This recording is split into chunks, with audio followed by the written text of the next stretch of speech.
Make spaghetti carbonara sauce is really simple. Now you're gonna need basic kitchen staples like eggs, cheese, pasta, and bacon. I already have my pasta water boiling, so I'm gonna add the pasta right into the pot. By the way, you're gonna need to reserve some of this water, so make sure to not dump it all out. I'm gonna add the chopped bacon to the pan and cook it over medium-high heat.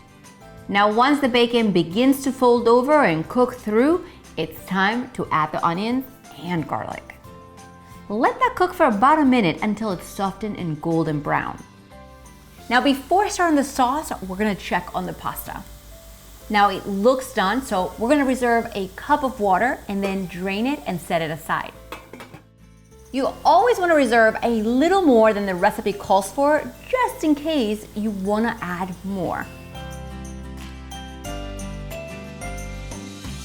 Now while the bacon finishes cooking, let's make the sauce part. Now in this bowl, I'm gonna whisk my eggs. Now believe it or not, you're not scrambling the eggs in here. The eggs are going to cook quickly with the heat from the pasta, and once you add the reserved pasta water, it will turn into a sauce. It's pretty magical. To the whisked eggs, let's add the Parmesan cheese and a little black pepper. And we just combine them. So to get the sauce started, I'm just turning down the heat to low because our bacon and onions are cooked and it's just perfectly in here. And I'm going to add my spaghetti into the pan. We give it a stir, and finally we add in the egg mixture. This is where you need to work fast, tossing the pasta with the sauce using your tongs, adding a little pasta water at a time until a smooth sauce forms.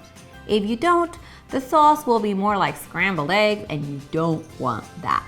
Sauce is perfectly incorporated into the pasta, that bacon. Now let's give this a try.